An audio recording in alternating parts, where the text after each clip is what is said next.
Bonjour à tous. Que la paix du Seigneur Jésus soit avec vous. Et surtout, que sa volonté vous accompagne dans ce que vous faites et surtout aux hommes de Dieu. Prêcher l'évangile selon la volonté du Seigneur sera la direction du Saint-Esprit. Le Saint-Esprit nous ordonne de prêcher la repentance. Donc c'est ce que nous avons dit la fois dernière. Donc nous sommes au temps de Jean-Baptiste. Donc nous sommes appuyés sur Matthieu chapitre 3, verset 1 à 2, qui dit qu'en ce temps-là parut Jean-Baptiste dans le désert de Judée, prêchant la repentance. Il disait, repentez-vous car le royaume des cieux est proche. Donc nous sommes effectivement dans les mêmes temps, avec le même message, parce que nous sommes confrontés également à l'émergence du péché, au règne du péché, à l'établissement du péché dans l'Église.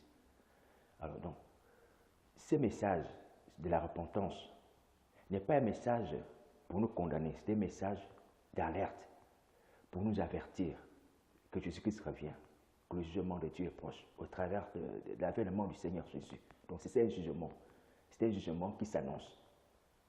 Donc ne prenez pas ça mal. Et à ce sujet, j'ai parlé à l'église de Paris où je vais, je leur ai dit que le Seigneur Jésus voudrait et veut que nous puissions préparer son peuple à son avènement. Donc le Seigneur Jésus nous ordonne, parce qu'il est le chef de l'Église, que nous puissions préparer son peuple à son avènement. Non seulement le peuple, mais aussi nous-mêmes, que nous soyons aussi sanctifiés, purifiés, lavés et prêts pour l'enlèvement. Donc, il n'y avait pas de colère dans ce message, il y avait simplement une volonté de nous exhorter à faire ce qui est bien, afin que nous soyons sauvés.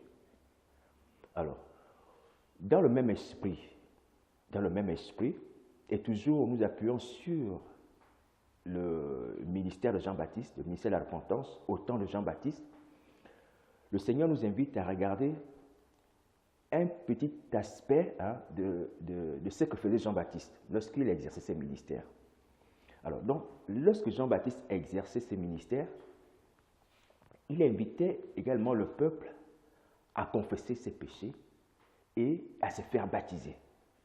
Donc, le ministère de Jean-Baptiste s'appuyait sur deux aspects essentiels, la confession des péchés et le baptême. Et le peuple, entendant que le royaume des cieux est proche, qu'il fallait se repentir, accourait vers Jean-Baptiste, allait vers Jean-Baptiste, confesser ses péchés et se faire baptiser. Alléluia. Alors, ce peuple avait pris conscience que d'abord, la vie qu'ils menaient n'était pas en accord avec la volonté de Dieu. Donc, ils s'étaient déjà, en quelque sorte, ils avaient fait une autocritique. Ils avaient examiné leur vie, ils s'étaient rendus compte que leur vie n'était pas en accord avec la volonté de Dieu. Que beaucoup s'étaient égarés. Vous allez voir dans le message de Jean-Baptiste qu'il va exhorter les militaires, il va exhorter les collecteurs d'impôts, il va exhorter une certaine catégorie de personnes de la société juive de son époque à se détourner du péché, à pratiquer les œuvres que Dieu veut. Alors donc, le peuple, reconnaissant en lui-même qu'ils étaient dans le péché, ils sont venus vers Jean-Baptiste. Et Jean-Baptiste leur a dit qu'il faut que vous puissiez confesser vos péchés et vous faire baptiser. Vous voyez? Donc, l'attitude du Seigneur en envoyant Jean-Baptiste n'était pas que Jean-Baptiste condamne le peuple, était plutôt à amener le peuple à se débarrasser du péché, à se purifier, à se sanctifier, afin que la colère de Dieu se détourne d'eux. Et c'est cette attitude que le Seigneur Jésus attend de nous aujourd'hui. Que nous puissions venir vers lui, que nous puissions confesser nos péchés à ses pieds. Comme vous le savez vous-même, homme de Dieu, que Dieu ne veut pas la mort du pécheur. Il le dit à Ézéchiel, je ne veux pas la mort du pécheur, mais qu'il se répande et qu'il vive. Qu'est-ce que Dieu a gagné en nous faisant mourir? Qu'est-ce que Dieu a gagné en nous jetant dans le lac de feu? Bien au contraire, son cœur s'attriste parce que Il aura tout fait par le sacrifice de son Fils pour nous sauver. Mais nous n'aurons pas répondu favorablement. Son cœur sera attristé. Mais si nous repentons, il est évident, comme disent les Écritures, que le ciel se réjouit et que le cœur de Dieu se réjouit. Alors, donc, c'est dans notre intérêt de nous repentir, d'abandonner la sorcellerie, d'abandonner tous les scandales que nous faisons, d'abandonner l'idolâtrie, d'abandonner l'amour du monde, de l'argent, de toutes ces choses. Donc, nous n'avons pas aujourd'hui, nous n'avons pas affaire à un Dieu qui veut nous condamner, nous avons affaire à un Dieu qui veut nous sauver. Est-ce que nous pouvons comprendre ça, s'il vous plaît? Le jugement de Dieu s'annonce. Le jugement de Dieu s'annonce. Jésus-Christ revient. Il revient. Il dit, il vient pour séparer les boucs avec les brebis. Donc c'est le temps de nous arranger avec lui. Alors la confession des péchés est une étape de la repentance. Donc la repentance consiste en trois choses. D'abord reconnaître son péché, le confesser et l'abandonner. Donc, on reconnaît son péché, on le confesse et on l'abandonne. C'est cela la vraie repentance. Et je sais que le Seigneur Jésus attend de nous. Dans les Écritures, il est dit que la foule venait auprès de Jean-Baptiste, des environs de Jourdain, Matthieu chapitre 3, versets 5 à 6, confessant leurs péchés, ils se faisaient baptiser par lui dans le fleuve du Jourdain. Donc, le peuple avait reconnu, comme je le disais tout à l'heure, avait reconnu que leur vie n'était pas en accord avec la volonté du Seigneur, avec la volonté de Dieu, qu'ils offensaient Dieu. Et que Dieu était à même de les punir à cause de cela. Mais ils sont venus vers Jean. Ils ont confessé les péchés et Jean les a baptisés. Voilà l'attitude que le Seigneur attend de nous. Je ne me présente pas comme Jean-Baptiste pour dire que je voudrais que vous veniez vers moi et tout ça. Non, non, non. Que vous alliez vers Jésus-Christ. Il est l'agneau de Dieu qui ôte le péché du monde. C'est lui, l'agneau de Dieu, qui ôte le péché du monde. Il est le chemin, la vérité, la vie. Il ne vient au Père que par lui. Donc c'est vers lui que tous nous devons nous diriger pour recevoir le pardon des péchés. Donc c'est l'invitation que le Seigneur nous adresse encore aujourd'hui. Donc le message du temps actuel, c'est le message de la repentance qui consiste à nous détourner du péché afin que Dieu ne vienne pas nous frapper parce que Dieu nous aime. Alors, mais seulement, s'il vous plaît, ne faisons pas l'erreur. Ne faisons pas l'erreur de ces pharisiens, de certains sadducéens qui ont méprisé le message de Jean-Baptiste, qui ont méprisé le ministère de Jean-Baptiste en ne se faisant pas baptiser par lui. Alors, dans les Écritures, il est dit, c'est Luc qui le dit, dans Luc chapitre 7, verset 30. Je vais lire. Les pharisiens, les docteurs de la loi, ne se faisant pas baptiser par lui, ont rendu nul à leur égard le dessein de Dieu. Donc, vous avez vu? Donc, les pharisiens, les docteurs de la loi, toute cette clique qui se disait qu'ils connaissaient la volonté de Dieu, qui enseignaient le peuple, mais ils ont rendu nul le dessein de Dieu à leur égard. C'est-à-dire la volonté, qu'ils ont anéanti leur salut parce qu'ils ont méprisé le ministère de Jean-Baptiste.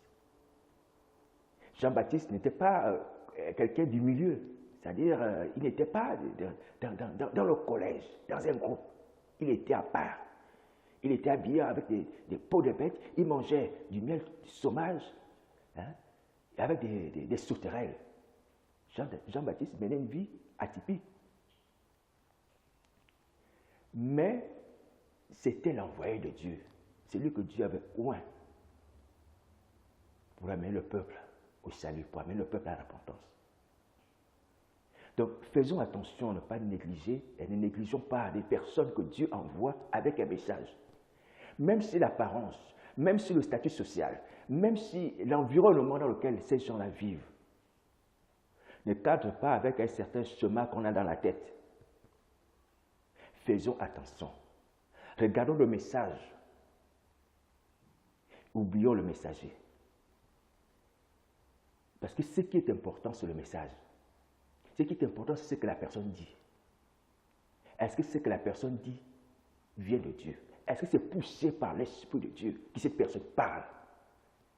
Est-ce que c'est en accord avec les Écritures? Est-ce que c'est en accord avec les temps et les circonstances que nous vivons? Et je peux vous dire que ce que le Seigneur Jésus me donne est en accord avec les temps et les circonstances que nous vivons. Je ne veux pas m'auto-proclamer quoi que ce soit, mais juste simplement dire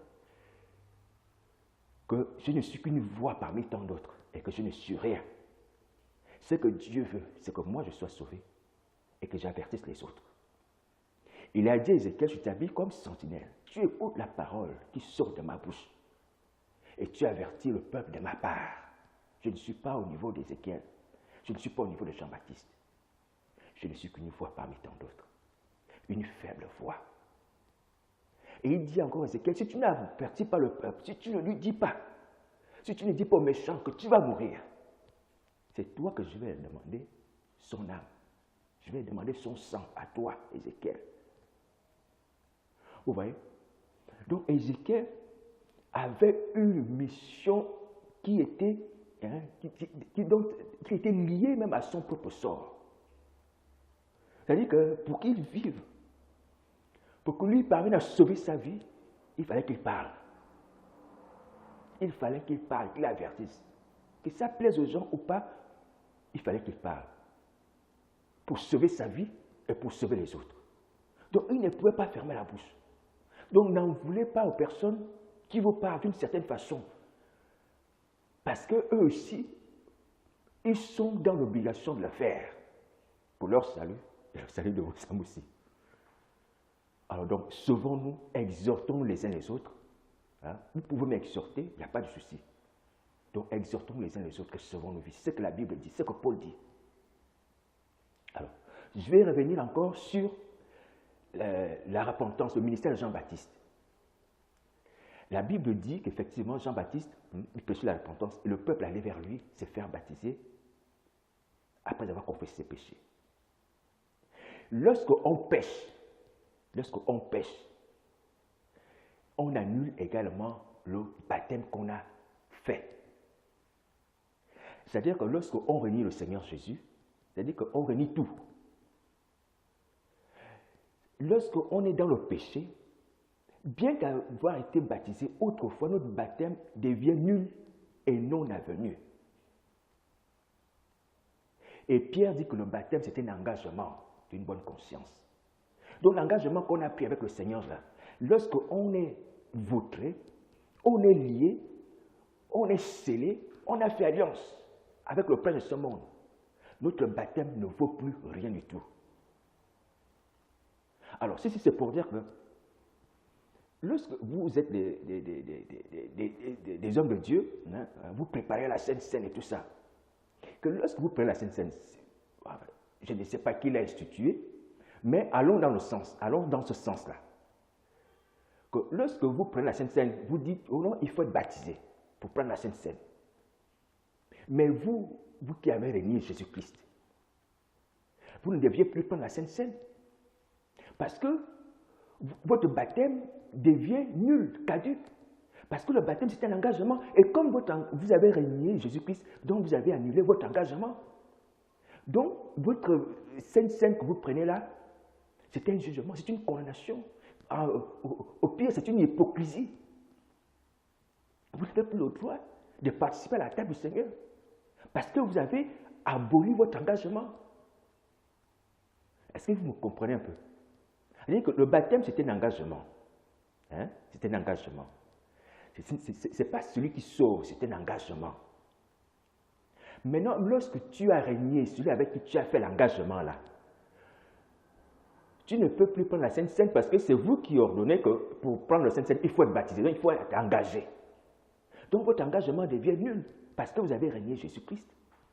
Voilà pourquoi votre Sainte Seine ne peut pas opérer dans votre vie.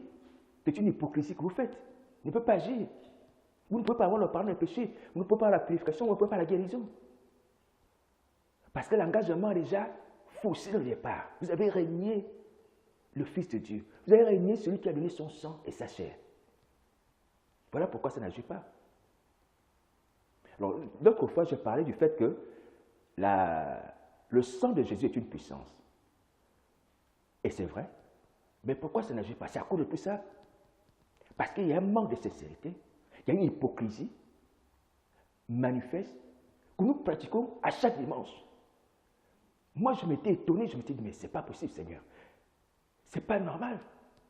Que lorsque on a pris les Écritures, on dit, je bois le sang de Jésus, je mange la chair de Christ, tu as dit, tu demeures en nous. Tu viens pour nous donner la vie. Celui qui boit mon sang, qui mange ma chair, je demeure en lui, lui en moi. Mais comment ça se fait-il que ces gens qui sont devant nous, qui boivent le sang de Jésus, qui mangent sa chair, restent toujours les mêmes personnes, dans les mêmes péchés? Comment ça se fait? Et nous avons la réponse, parce que votre engagement est faussé. Vous faites l'hypocrisie. Alors donc, il faut que ça s'arrête. La Sainte Seine, ce n'est pas du théâtre. La Sainte Seine, ce n'est pas de l'amusement. C'est un jugement. Donc, renouons avec le Seigneur Jésus. Reprenons le chemin de la sincérité, de la vérité. Recollons notre relation avec lui. Reprenons l'engagement, le servir comme Seigneur et Sauveur, de croire en lui comme le Fils du Dieu vivant, comme la lumière du monde, comme le bon berger, comme la lumière qui éclaire les ténèbres. Nous avons échoué. Il est temps de revenir au fondement, au début. Le début, c'est la repentance. Alors, je vais m'adresser encore à l'église de Paris où je vais. Église de Paris où je vais. Le Seigneur Jésus n'apprécie pas que vous puissiez organiser des cultes où les gens ne confessent pas leurs péchés. Quels sont ces cultes-là? On va chanter, on va prier, on ne demande pas aux gens de confesser les péchés. Les gens qui sont là-bas sont des brebis. C'est vous qui êtes des bergers. Et un berger conduit le peuple dans des verts pâturages, vers des eaux paisibles, dans la sanctification, dans l'enlèvement. Voilà le rôle du bon berger. Donc, enseigne aux gens à se sanctifier, à confesser leurs péchés. Il ne peut pas permettre que les gens viennent à l'église avec les lèvres impures, avec la colère dans le cœur, avec toutes ces abominations. Ils se mettent à louer le Seigneur, à donner des actions de grâce, à prendre la Sainte Seine. Hein? Paul en a parlé, que c'est un jugement. Attention. Vous en êtes responsable. Vous êtes responsable de vos vies et vous êtes responsable également du propos. Donc, pendant les cultes, ou même dans nos maisons, enseignez aux brebis la confession des péchés, la repentance. Craignons Dieu. Dieu est un Dieu saint. Donc, il faut qu'on arrête de nous amuser. On n'est pas dans un club de vacances où on dit Alléluia, amen, on mange, on boit, on prend du petit café, on s'en va. On est là pour nous sanctifier, nous purifier. Le Seigneur Jésus l'a dit, que celui qui se sanctifie, se sanctifie davantage. Il revient bientôt. Et c'est l'Église qui est tenue d'emmener les gens à la sanctification. Comme un hôpital apporte la guérison aux malades. C'est de la même manière que l'Église doit apporter la sanctification de l'âme, du corps, l'esprit à ses brebis. Donc arrêtons de nous amuser avec les cultes sans confession des péchés, avec les cultes, avec les bouches pleines d'impureté. Sanctifions-nous, sauvons nos âmes. Alors, donc, en finissant ce propos, vous allez me dire, bon oui, c'est vrai que tu nous prêches la repentance, la confession des péchés, machin, ci, cela. Voilà. Bon. Il y a deux options. Soit quelqu'un va au pied de la croix dans sa chambre, c'est-à-dire par la foi, il demande à Jésus, Seigneur Jésus, sauve-moi, je me repens, je fais des pactes sataniques qui me lient à l'occultisme, aux loges et toutes ces choses-là. Ils sont tels qu'ils nous gardent captifs. Le Seigneur intervient personnellement, sans l'intermédiaire d'un homme. Ça, c'est la première option.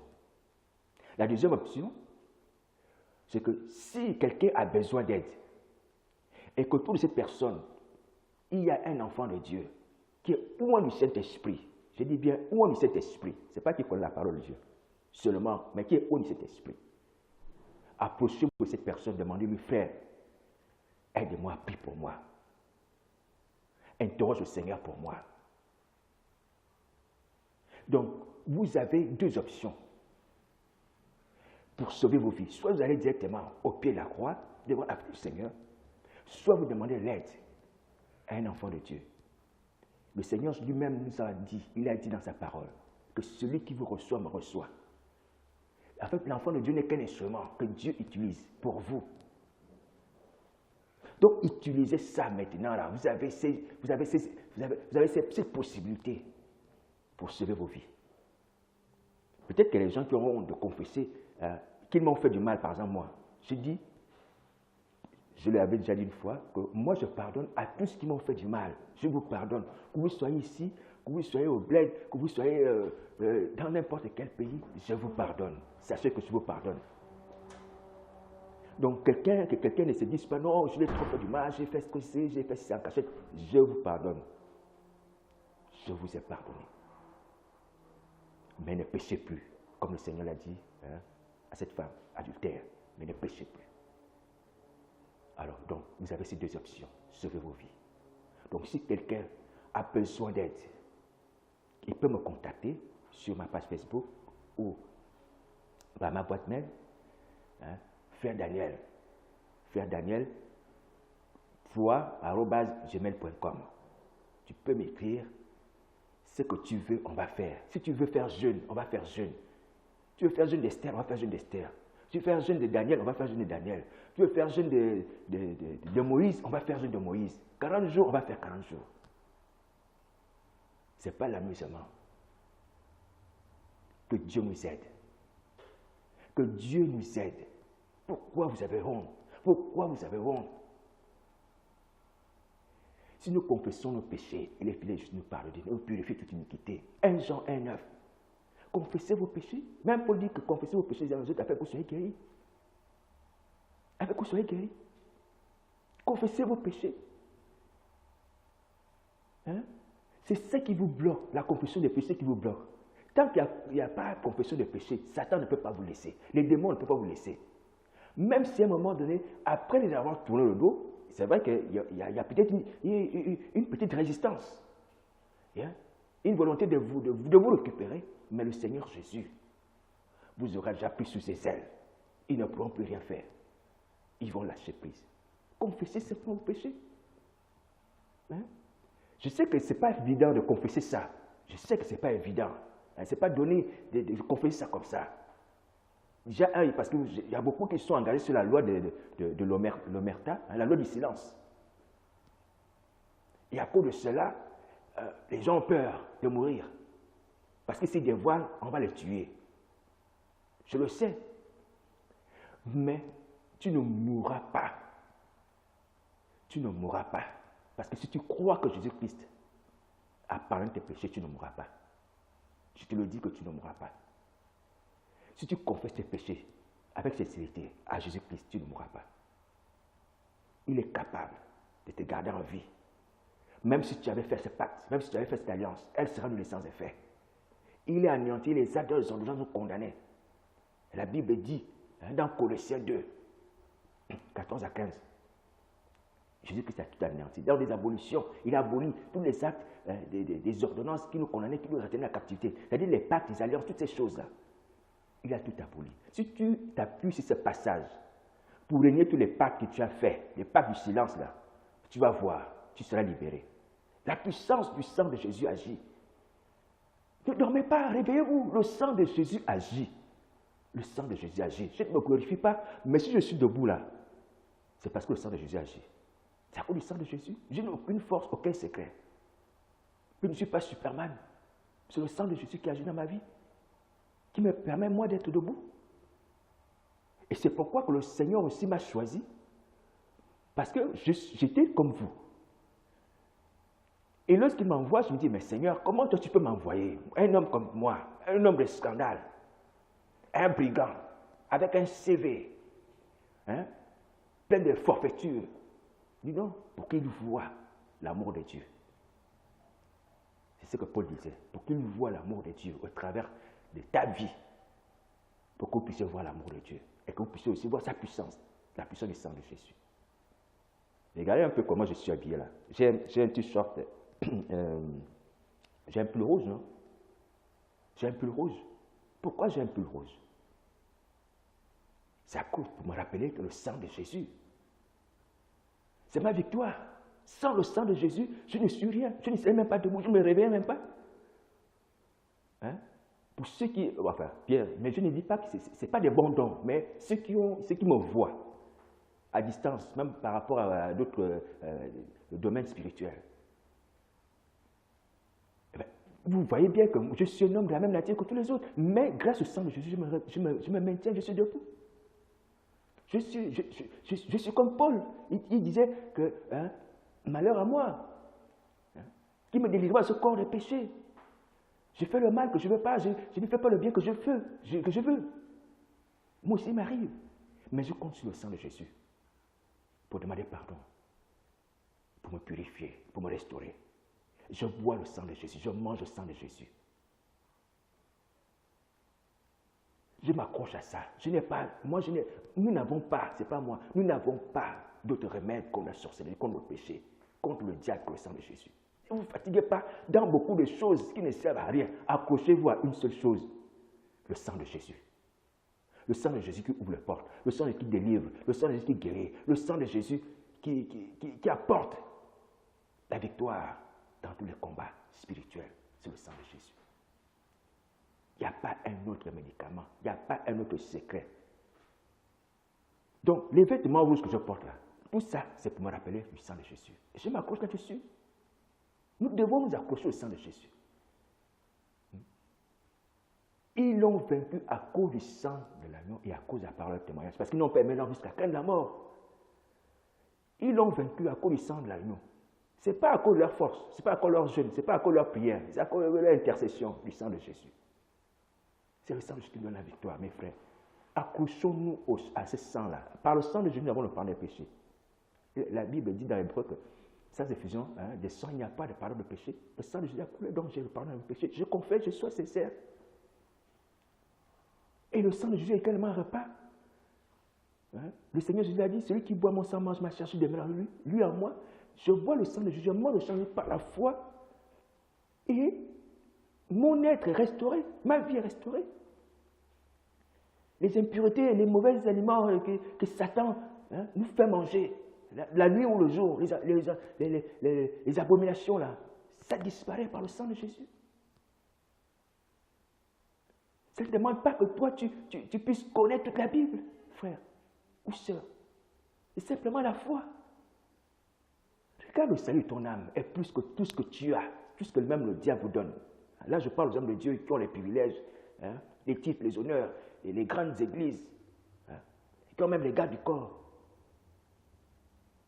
Mais ces choses ne sont que des leurres, ce sont des tromperies. Sauvez vos âmes. Sauvez vos âmes, s'il vous plaît. Votre âme ne vaut pas ça.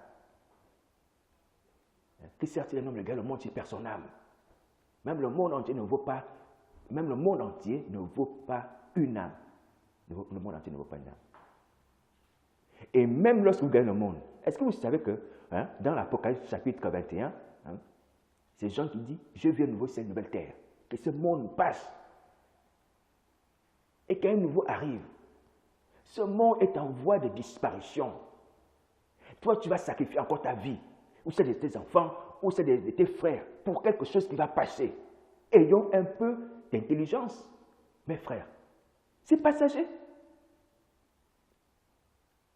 Je bénis Dieu pour hein, un moment, j'avais entendu un homme de Dieu dire, non, nous, on ne construit plus des églises qui sont luxueuses. Parce que Jésus-Christ revient bientôt. Ce qui est important aujourd'hui, c'est que les peuples soient sanctifiés. Et ce n'était pas faux. C'était un bon raisonnement. On n'a pas besoin d'avoir de luxe. Si on a une salle où les gens peuvent s'asseoir, prier, être à l'abri du vent, de la pluie, ça suffit.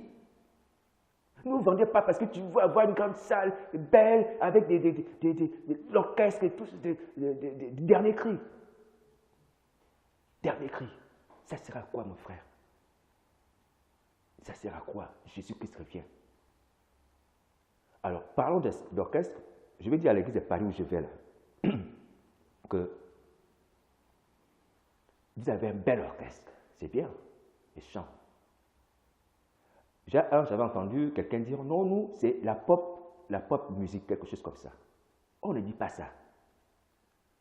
C'est le Saint-Esprit qui conduit les chants, qu'ils soient pop, qu'ils soient autres, je ne sais pas les catégories de musique, hein, comment on les appelle, c'est le Saint-Esprit qui conduit.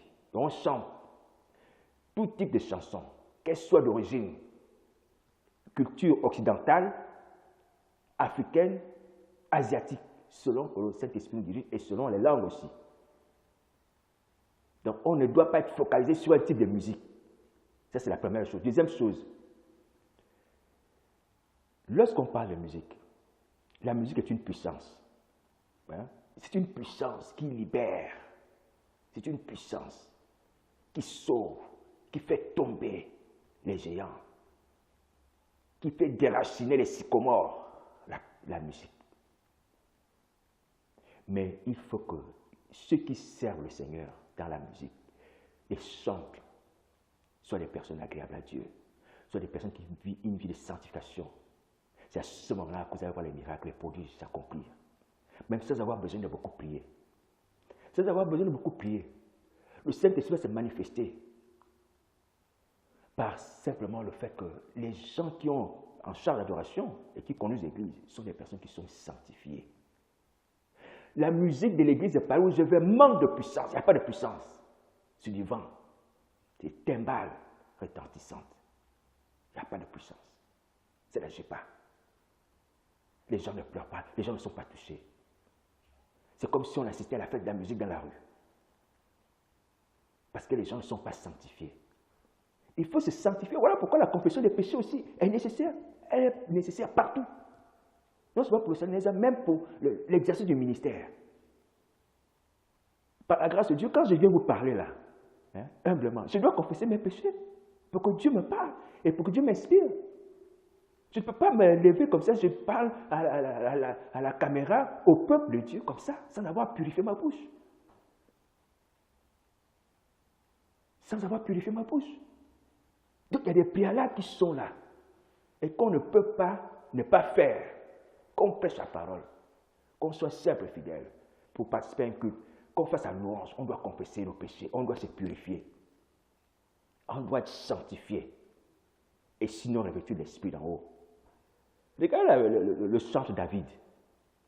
David, hein, il était chante, mais avec David avec un seul instrument, une seule personne, il chassait, il arrivait à chasser l'esprit de la vie de Saul, l'esprit mauvais. David, avec un seul instrument. Mais regardez les instruments que nous avons à l'église de Paris, où je vais, ou d'autres assemblées. Les démons dansent même peut-être dans l'église. Pas d'effet, pas d'efficacité, pas de puissance, parce qu'il n'y a pas de sanctification. Les chansons sont belles, mais la vie des chants manque de sainteté. Donc la musique c'est une puissance. Et Dieu siège au milieu de la louange d'Israël. Donc quand David chantait, il louait le Seigneur, Dieu se manifestait et il libérait Saül de cet esprit mauvais. Et il pouvait bien respirer. Alors donc, ceci, je le dis encore, ce n'est pas une condamnation, c'est nous amener à ce qui est bien, à nous exhorter les uns les autres. Donc ce qui est bien, pratiquons-le. Pratiquons ce qui est bien. Dans ce qui est mauvais, rejetons-le. C'est ce que le Seigneur Jésus demande. Donc que Dieu nous aide. Alors donc, je ne vais pas à l'église constamment. C'est vrai. Pardonnez-moi. Mais je souhaiterais être utile à l'Église. Je ne suis pas hostile à l'Église, c'est le corps de Christ. Je souhaiterais être utile à l'Église. Je ne demande pas un privilège. Je ne demande pas un privilège, mais seulement que nous puissions vraiment manifester l'amour les uns les autres et chercher à vivre dans la vérité et dans l'unité. C'est ce que le Seigneur Jésus nous demande. Moi, je ne suis pas à l'aise de rester à la maison le dimanche. Je ne suis pas à l'aise. Je ne suis pas à l'aise. Mais nous avons des choses, vous et moi, à faire. Vous et moi à faire. Alors, donc, que Dieu nous aide tous. Sachez que moi, je vous aime dans l'amour du Seigneur, que le Seigneur, je vous aime aussi. D'ailleurs, ils m'aiment tous, nous tous. Que je n'ai pas de problème particulier avec quelqu'un à l'église de Paris où je vais. Je n'ai pas de problème particulier avec quelqu'un. Ce que Dieu nous veut, c'est que nous puissions nous repentir et être sauvés tous ensemble. Donc, que Dieu nous aide. Passez un bon dimanche et que ces messages puissent vraiment nous amener au changement que Dieu attend de nous, à la réconciliation avec le Seigneur Jésus. Donc, si je connais la vie de certaines personnes, ce n'est pas pour moi, je vais dire, ce n'est pas pour moi un sujet de gloire ou un moyen de condamnation. D'abord, ce n'est pas de ma volonté, c'est le Seigneur qui l'a voulu. Et si le Seigneur l'a voulu, c'est pour un but, c'est pour nous amener, vous et moi, à nous repentir. D'autres personnes aussi connaissent ma vie. Donc, je ne suis pas comme un juge. Je ne le suis pas. Moi aussi, j'ai besoin d'être exhorté et de marcher en communion comme il faut avec le Seigneur. Que Dieu nous aide. Que Dieu nous aide. N'ayez pas honte de confesser la sorcellerie, s'il vous plaît. N'ayez pas honte. Confessez-la. Confessez-la. Et j'avais écrit une fois, j'avais dit que l'un des moyens pour pouvoir confesser la sorcellerie, je sais que ce n'est pas évident, ce n'est pas facile. C'est de commencer à prier. Tu pries dans le secret, tu commences à prier, tu demandes au Seigneur, donne-moi le courage, Seigneur Jésus, de confesser la sorcellerie. Je veux confesser, donne-moi le courage, je veux confesser. Tu trouves un frère qui est au de cet esprit. Si tu veux de l'aide, tu dis, frère, j'ai fait comme ça, j'ai fait comme ça, j'ai fait comme ça. Il va prier pour toi, vous allez parler, vous allez invoquer le Seigneur. S'il y a délivrance, on va faire délivrance. Donc, n'ayez pas honte, n'ayez pas honte, n'ayez pas honte. N'allez pas mourir pour quelque chose que vous aurez pu accomplir aisément. C'est le Seigneur Jésus qui le dit, qu'il y aura les pleurs et les grincements dedans. La part de qui? Ce n'est pas les démons, c'est nous les hommes. C'est nous les hommes. C'est nous qui allons pousser les pleurs et les grincements si on ne saisit pas la grâce aujourd'hui.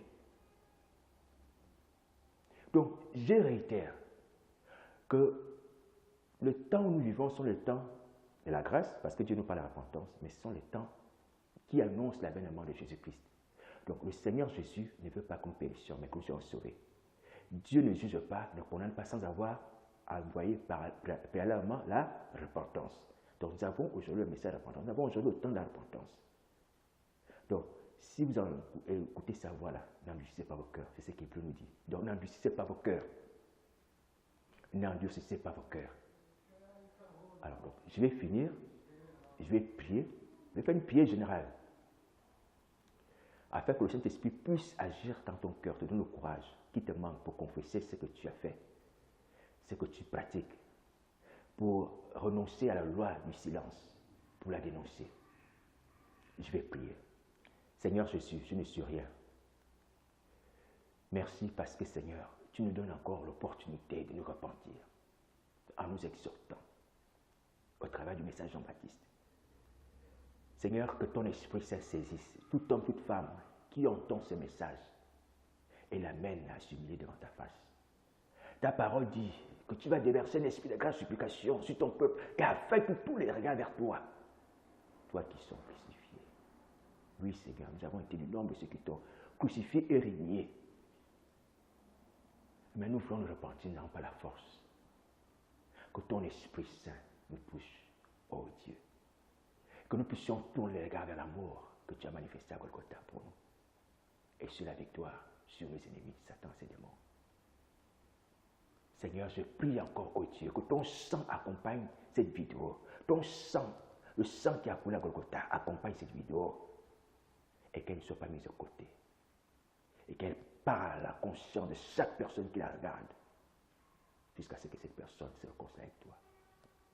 Que ton nom soit béni. Que Dieu vous bénisse. Amen.